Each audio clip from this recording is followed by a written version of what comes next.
وَإِنَّهُ لَلْحَقُّ مِن رَبِّكَ وَمَا اللَّهُ بِغَافِلٍ عَمَّا تَعْمَلُونَ۔ جہاں کہیں سے بھی آپ آئیں اپنا چہرہ مسجد حرام کی طرف پھیر لیں۔ آپ کا چہرہ، آپ کی توجہ مسجد کی طرف ہو۔ اے محبوب، آپ جہاں سے بھی آئیں، آپ جہاں سے بھی آئیں، جہاں کہیں سے بھی آئیں، آپ کا چہرہ مسجد حرام کی طرف ہو۔ وَإِنَّهُ لَلْحَقُّ مِن رَبِّكَ، آپ کے رب کی جانب سے یہی حق ہے۔ فَلَنُوَلِّيَنَّكَ قِبْلَةً تَرْضَاهَا، اے محبوب، آپ حالت نماز میں جو بار بار آسمان کی طرف اپنا چہرہ کر رہے ہیں، میں آپ کے چہرے کو دیکھ رہا ہوں، اور آپ کی منشا، آپ کی مراد بھی میں جان رہا ہوں کہ آپ چاہتے ہیں کہ قبلہ بدل دیا جائے، مسجد اقصی کو ہٹا کر مسجد حرام یعنی کعبۃ اللہ کو قبلہ بنا دیا جائے۔ تو پتہ کیا چلا کہ مسجد اس جگہ کو اور اس مرکز کو کہتے ہیں جہاں بندہ اپنے رب سے، اپنے خالق سے متوجہ ہو جائے، اس کا دھیان اپنے رب کی طرف ہو۔ جہاں بندے کا دھیان رب کی طرف ہو جائے اسی جگہ کو مسجد کہتے ہیں، اسی جگہ کو مسجد کہتے ہیں۔ آپ پوری بیداری سے سنیں، آرام سے سنیں۔ اب یہی وجہ ہے کہ ہمارا دھیان جب ادھر ادھر ہونے لگتا ہے تو ہماری مسجدوں پر غیروں کی بری نظر ہو جاتی ہے۔ ہمارا دھیان کہیں اور نہیں۔ اللہ کہتا ہے کہ جب تم مسجد میں آ کر میری طرف دھیان لگاؤ گے، میری طرف توجہ کرو گے، تو پھر سنو، پوری کائنات میں تمہارا کوئی بھی نقصان، تمہارا کوئی بھی برا شر کر نہیں سکتا، کیونکہ رب جو احکم الحاکمین ہے وہ تمہارے ساتھ ہے۔ جہاں کہیں سے بھی آؤ، اپنا چہرہ کہیں اور نہیں، اپنے رب کی طرف مسجد کے ذریعے، ذریعہ کیا ہے؟ مسجد کے ذریعے مجھے حاصل کرو، مسجد کے ذریعے میری طرف دھیان لگاؤ، مسجد کے ذریعے میری طرف توجہ کرو۔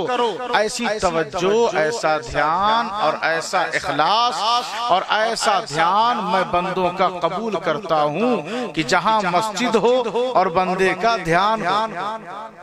جہاں مسجد ہو، حضرت آدم صفی اللہ نے جب کعبہ کو بنایا اس وقت ہلکا پھلکا کام ہو گیا، کعبہ تیار ہو گیا، لیکن جب ملبہ بچ گیا، جو میٹیریل تھا وہ تھوڑا سا رکھا ہوا تھا۔ ایک روایت کے مطابق جبرائیل آئے، آنے کے بعد اللہ کی بارگاہ میں عرض کیا، پروردگار اس ملبے کا کیا کیا جائے، اس بچے ہوئے سامان کا کیا کیا جائے؟ تو اللہ نے فرمایا، جبرائیل اسے جمع کرو اور اوپر کی طرف آؤ۔ اسے جمع کیا اور اوپر کی طرف گئے۔ کہا پروردگار اب کیا کریں؟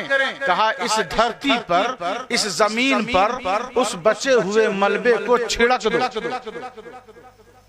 جہاں جہاں اس کا ذرہ، جہاں جہاں اس کا میٹیریل گرے گا، وہیں وہیں میرا گھر ہوگا۔ سلام پڑھنے کا ارادہ ہے تو بولیں زور سے سبحان اللہ۔ پتہ چلا نولی میں بھی، اس جگہ پر بھی جبرائیل کے وہ ذرات بکھیرے ہوئے یہاں پر بھی آ گئے، یہاں پر بھی آ گئے، اور یہاں کی تعمیر، اس مسجد کی تعمیر اور اس مسجد کو بنوانے میں جو ہم سب اور آپ لوگ کوشاں ہیں، لگے ہوئے ہیں، تو یاد رکھیے سب سے پہلے اس جگہ پر جس نے ذرہ گرایا وہ جبرائیل ہے، اور جس نے گروایا وہ رب قدیر ہے۔ بے شک ان ولی اللہ الذی نزل الکتاب، بے شک اللہ کیا ہے؟ ولی ہے۔ اللہ کیا ہے؟ ولی ہے، مددگار ہے، نصیر ہے، قریب ہے۔ ولی کا مطلب قریب ہے، مددگار ہے، دوست ہے۔ اب اللہ فرما رہا ہے وہی تو ہے جو کتاب نازل کرتا ہے۔ اللہ کیا ہے؟ کتاب اتارتا ہے، کتاب نازل کرتا ہے۔ وَهُوَ يَتَوَلَّى الصَّالِحِينَ، اور وہی نیک لوگوں کا دوست ہے۔ نیک لوگ کتنے یہاں بیٹھے ہیں؟ ماشاءاللہ سبھی نیک ہیں، مسجد کے اندر ہیں تو نیک ہی ہیں۔ اب یہ جانے اور ان کا رب جانے، ہم کیوں فیصلہ کریں؟ ہمارا تو گمان یہی ہے کہ ہم سے سب بہتر ہیں، جتنے یہاں ہیں سب نیک ہیں، بس ہم نے جو آپ سے گمان رکھا اس پر آپ عمل کریں، اور آپ جو ہم سے گمان رکھتے ہیں ہم اس پر عمل کریں۔ سبحان اللہ سبحان اللہ۔ یہی ایمان والوں کی باتیں رہتی ہیں اور تقاضے ہیں کہ اگر آپ ہم سے بہتر گمان رکھتے ہیں تو اس پر ہم کھرے اتریں، ہم آپ سے بہتر کی امید لگاتے ہیں آپ اس پر کھرے اترے۔ تو اللہ فرما رہا ہے کہ وہی ولی ہے جو کتاب اتارتا ہے۔ قرآن اسی نے اتارا، زبور اسی نے نازل کیا، توریت اسی نے اتارا، انجیل اسی نے اتارا، ساری کتابوں کو، صحیفوں کو اسی نے اتارا، اور وہی تو ہے جو صالحین کا دوست ہے۔ اب یہاں پر ذرا غور کرنے کی بات ہے کہ جو کوئی کہے کہ اللہ ولی ہے، مددگار ہے، اور کتاب پر ایمان نہ ہو تو اللہ کہتا ہے ایسا عقیدہ دھتکار دیا جائے گا، کیونکہ کتاب اسی کی اتاری ہوئی ہے، اور کتاب کہہ رہی ہے کہ الا ان اولیاء اللہ لا خوف علیہم ولا هم يحزنون الذين آمنوا وكانوا يتقون۔ جس کے دل میں ایمان ہو، جس کی عادت میں تقوی ہو، وہ ولی ہے، ولی، کیونکہ اللہ نے کتاب میں اتار کر یہ بتا دیا کہ سب سے پہلا ولی تو اللہ ہے۔ لیکن جب کتاب میں اس نے اتار دیا کہ کچھ بندے ایسے ہیں جو دوست ہیں، میرے قریبی ہیں، میرے دین کے مددگار ہیں، ان کو میں نے ولی بنایا ہے۔ پیٹ میں تھے تو بھی ولی تھے، ظاہر ہوئے تو بھی ولی تھے، جوان ہوئے تو بھی ولی تھے، بوڑھے ہوئے تو بھی ولی تھے، زندہ تھے تو بھی ولی تھے، قبر میں چلے گئے تو بھی ولی ہیں۔ یہی وجہ ہے کہ غوث اعظم کا ذکر اس یہ محفل یہ بتا رہی ہے کہ عبد القادر کل بھی ہمارے مددگار تھے اور آج بھی ہمارے سبحان اللہ سبحان اللہ۔ مددگار بڑا جھگڑا چلتا ہے، یا غوث المدد نہ کہو، مدد مانگنا ہے تو اللہ سے مانگو۔ یہی تو ولیوں کی خوبی ہے کہ جیسے ہی آپ کہیں گے یا غوث المدد، فوراً سامنے والے بندے کو خدا یاد آ جائے گا۔ حضور سے پوچھا صحابہ نے کہ من اولیاء اللہ، کہ اللہ کے ولی کون ہیں؟ آپ فیصلہ فرما دیں۔ ایسے تو ہر داڑھی والا کہتا ہے میں ولی ہوں، ہر نماز والا کہتا ہے میں ولی ہوں، ہر قرآن پڑھنے والا کہتا ہے میں ولی ہوں، سب کو تو ولایت کا بھوت سوار۔ کوئی ایک مسلمان بن کر رہنا ہی نہیں چاہتا، سب اپنے کو ولی سمجھ رہے ہیں۔ سمجھنے سے کوئی ولی نہیں بنتا، اس کی مرضی، اس کی مرضی، جس کو چاہے ولی بنا لے۔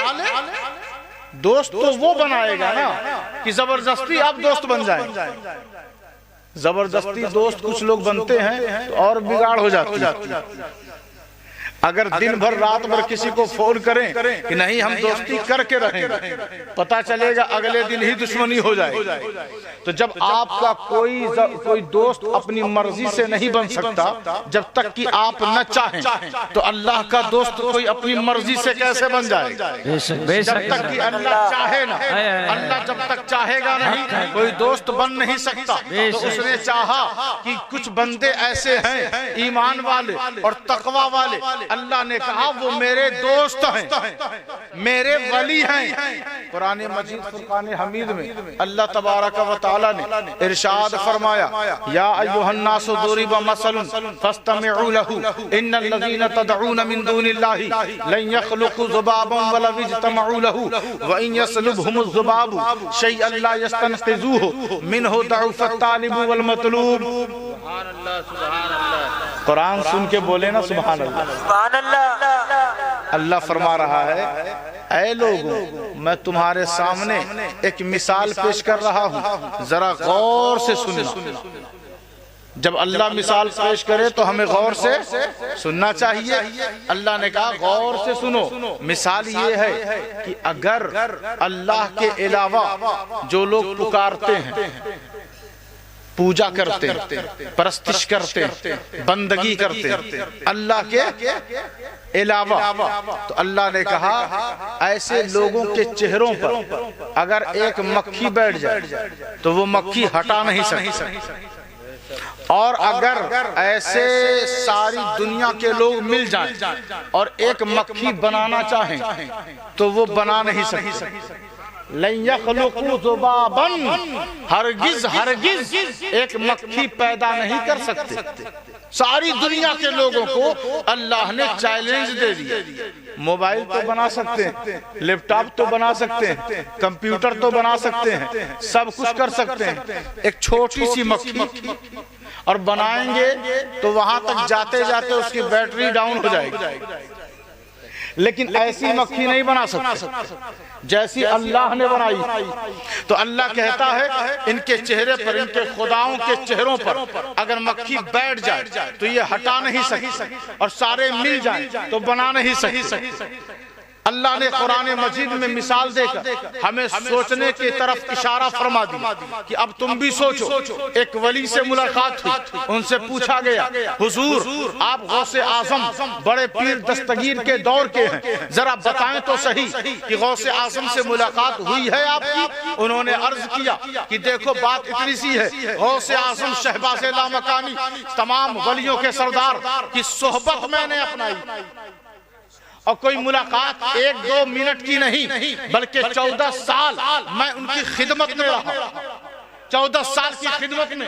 ذرا کوئی کرامت بتائیں، کوئی واقعہ سنائیں۔ تو وہ کہتے ہیں کہ ایک کرامت ایسی ہے کہ میں نے سارے اس 14 سالہ عرصے میں کبھی بھی ان کے جسم پر مکھی کو بیٹھتے ہوئے نہیں دیکھا، مکھی کو بیٹھتے ہوئے نہیں دیکھا۔ ایک طرف اللہ کہتا ہے کہ جو میرے علاوہ کو پکارے یا اس کی عبادت کرے اس کے اوپر مکھی بیٹھ جائے تو وہ ہٹا نہیں سکتی، اور ادھر فرما رہا ہے، ادھر کرامت اور واقعہ سے یہ ظاہر ہوا کہ ان کے جسم پر کبھی مکھی بیٹھی نہیں۔ تو کیا پتا چلا؟ دشمنوں کو ذلیل کرنے کے لیے مکھی بٹھا دے تو وہ ہٹا نہیں سکتی، اور دوستوں کے اوپر کبھی مکھی بیٹھنے نہیں دے، کبھی مکھی ان سے قریب ہونے نہیں دیتا۔ تو کیا پتا چلا کہ اللہ کے جو دوست ہوتے ہیں، قرآن مجید میں ڈنڈی ماری گئی، لوگوں نے غلط فہمی پر تبلیغ کیا، کہا جو بتوں کے مذمت میں قرآن کی آیت اتری ان کو ولیوں کی مذمت میں انہوں نے سیٹ کر دیا۔ آیت اتری تھی دشمنوں کی مذمت میں، انہوں نے ولیوں کی توہین میں آیت کو سیٹ کر دیا، حالانکہ ایسا نہیں ہے۔ قرآن کہتا ہے وَلَن تَرْضَ عَنْكَ الْيَهُودُ وَلَا النَّصَارَى حَتَّى تَتَّبِعَ مِلَّتَهُمْ قُلْ إِنَّ هُدَى اللَّهِ هُوَ الْهُدَى وَلَئِنِ اتَّبَعْتَ أَهْوَاءَهُمْ بَعْدَ الَّذِي جَاءَكَ مِنَ الْعِلْمِ مَا لَكَ مِنَ اللَّهِ مِن وَلِيٍّ وَلَا نَصِيرٍ۔ تھوڑا سا منہ کھولیں اور زور سے کہیں سبحان اللہ۔ سبحان اللہ۔ جس کا منہ بند رہتا ہے اس کی آنکھ بھی بند ہونے لگتی، اور جو منہ کھول کے کہے سبحان اللہ نیند بھی بھاگ جاتی۔ سبحان اللہ۔ تو شیطان کو اپنے سے قریب نہ آنے دے۔ وقت تو زیادہ ہو ہی گیا ہے، بس 1-2 منٹ اور سن لیں۔ اللہ کہتا ہے ہرگز تم سے یہ یہودی، یہ عیسائی، یہ اللہ کے دشمن تم سے راضی نہیں ہوں گے۔ خوش نہیں ہوں گے، چاہے ان کا جتنا فیشن اپنا لو، ان کی طرح بال کٹوا لو، ان کی طرح جنس پہن لو، ان کی طرح زندگی گزارو، رات رات بھر جگو، خوب پارٹی کرو، خوب برتھ ڈے مناؤ، خوب ڈانس کرو، کچھ بھی کر لو، چاہے شراب پیو، چاہے جوا کھیلو، کچھ بھی کرو، وہ تم سے راضی نہیں ہوں گے۔ کون کہہ رہا ہے؟ قرآن کہہ رہا ہے۔ کون کہہ رہا ہے؟ یہ راضی نہیں ہوں گے جب تک کہ ہم سب ان کی پیروی نہ کریں، ان کے دھرم کو اپنا نہ لیں۔ قل ان ھدی اللہ ھو الھدی، پیارے رسول آپ فرما دیجئے کہ اللہ کی ہدایت ہی ہدایت ہے، اللہ کی ہدایت ہی ہدایت ہے۔ اور اگر آپ ان کی خواہشوں کی پیروی کر بیٹھیں، اگر آپ ان کی پیروی کر لیں تو آپ کو پتا ہے، معلوم ہے، وَلَئِنِ اتَّبَعْتَ أَهْوَاءَهُمْ، جب آپ ان کی اگر پیروی کر لیں بعد اس کے کہ آپ کے پاس علم آ چکا، دھوکے میں کر لیا کوئی بات نہیں، لیکن جب جانکاری ہو گئی، علم آ گیا، اور قرآن کہتا ہے اے رسول آپ کے پاس علم آ چکا، اور لوگ کہیں کہ علم آیا نہیں، اور قرآن کہے کہ رسول کے پاس علم آ چکا، اور لوگ کہیں اپنی تقریروں میں کہ رسول کے پاس علم نہیں، تو ہم لوگوں کی مانیں یا قرآن کی مانیں؟ تو قرآن تو کہتا ہے کہ رسول کے پاس علم آ چکا ہے، اور اے نبی ان کو بتا دیں، ان تک پیغام پہنچا دیں کہ اللہ کے علاوہ نہ کوئی ولی ہے، نہ کوئی مددگار۔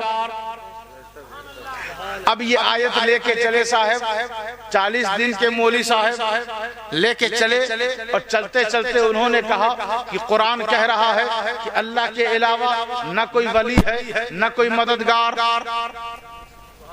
تو اب اس آیت کو سمجھنے کے لیے ہمیں اس کے اوپری حصے کو سمجھنا ہوگا کہ آیت بات کر رہی ہے یہود و نصارہ سے، آیت بات کر رہی ہے یہود و نصارہ سے، اور یہ انکار کر رہے ہیں غوث اعظم کی ولایت کا، غریب نواز کی ولایت کا۔ حالانکہ آیت ان ولیوں سے بات نہیں کر رہی ہے، بلکہ اللہ کے دشمنوں سے بات کر رہی ہے، اور اللہ کے علاوہ کا مطلب یہ ہے کہ اللہ کے دشمن، تو اللہ کے دشمن نہ ولی ہیں نہ مددگار، لیکن جو اللہ کے دوست ہیں، الاخلاء یومئذ بعضهم لبعض عدو الا المتقین، دوست گہرے دوست ہوں گے ایک دوسرے کے قیامت کے دن۔ کون؟ جو متقی ہوں گے، جو پرہیزگار ہوں گے، جن کا سجدہ آپ بھی سجدہ کر رہے ہیں، وہ بھی ساتھ میں سجدہ کر رہے ہیں، آپ بھی قرآن پڑھ رہے ہیں، وہ بھی قرآن پڑھ رہے ہیں، آپ کے دل میں بھی ایمان ہے، ان کے دل میں بھی ایمان ہے، تو آپ دونوں قیامت کے دن گہرے دوست ہوں گے۔ کس بیس کیا ہے؟ تقوی، پرہیزگاری۔ سبب اور وجہ کیا ہے؟ پرہیزگاری۔ جو بندہ پرہیزگار ہے وہ قیامت کے دن گہرا دوست ہوگا اور ایک دوسرے کی مدد کرتا ہوا نظر آئے گا، وہ دشمن نہیں ہوگا۔ تو کیا پتا چلا کہ جو اللہ کے اپنے ہیں وہ ولی بھی ہیں اور مددگار بھی ہیں۔ غوث اعظم سے اگر مدد مانگو تو غوث اعظم اللہ کے دشمن نہیں بلکہ اللہ کے دوست ہیں۔ تو قرآن سے یہ بات ثابت ہو گئی کہ جس نے اللہ کے دشمنوں سے مدد مانگی تو اللہ کے دشمن نہ کبھی ولی تھے اور نہ کبھی مددگار، لیکن جو اللہ کے دوست ہیں، اللہ کے دوست مولا علی شیر خدا ہیں، اللہ کے دوست امام حسین ہیں، اللہ کے دوست غوث اعظم ہیں، اللہ کے دوست غریب نواز ہیں، اللہ کے دوست خواجہ قطب الدین ہیں، اللہ کے دوست نظام الدین ہیں، اللہ کے دوست سراج الدین ہیں، اللہ کے دوست علاء الحق ہیں، مخدوم اشرف ہیں، آل رسول ہیں، مسعود غازی ہیں، وارث علی دیوا ہیں، ابو الغوث گرم دیوان ہیں، حضرت فخر الدین احمد گرم دیوانی ہیں۔ جتنے قرب و جوار میں اولیاء و صالحین ہیں، ان سے مدد مانگنا بھی جائز ہے اور ان کو دل سے قریب کرنا بھی جائز ہے۔ سبحان اللہ، سبحان اللہ۔ تو ضرورت اس بات کی ہے، اس چھوٹے سے بیان مختصر سی بات سے یہ بات واضح ہوئی کہ ولیوں سے جتنی مدد مانگو اللہ کبھی ان سے ناراض نہیں ہوگا۔ یہ پورا قرآن کا نچوڑ ہے۔ قرآن نے جگہ جگہ یہ اعلان کیا، بتایا ہے کہ دوست ان کو بناؤ جو اللہ کے دوست ہیں، اور ان سے دور رہو جو اللہ کے دشمن ہیں۔ اپنے بچوں کو علم دیں، دینی تعلیم دیں، اپنے بچوں کے علم پر پیسہ خرچ کریں، اپنے زمین کو بیچنا ہو بیچ دیں، لیکن انہیں اچھا تعلیم سے، اچھے تعلیم سے، یعنی حافظ، عالم، مفتی، ڈاکٹر، پروفیسر، انجینئر جو بنانا ہے بناؤ، لیکن ان کے دل میں ایمان کی فکر ضرور رکھنا، فکر ہونی چاہیے، اللہ رسول کی محبت۔ اچھا دیکھیں ایک بات اور ہے کہ بہت سارے بچے اسکول میں، انگلش میڈیم اسکول میں پڑھ رہے ہیں اور پڑھتے ہیں صاحب تو مہنگی پڑھائی بھی رہتی ہے، لیکن جب وہ کافی بڑے ہو جاتے ہیں، اچھی خاصی عمر ہو جاتی ہے، ان سے پوچھو قرآن، اردو، دینی معلومات، تو کہتے ہیں زیرو، کچھ نہیں آتا ہے ہمیں۔ لیکن اسی بچے نے اتنی محنت کی کہ وہ اسکول میں پڑھتا رہا اور انگلش بھی بول رہا ہے، میتھ بھی جانتا ہے، سائنس بھی جانتا ہے، سب کچھ جان رہا ہے، لیکن قرآن نہیں جانتا۔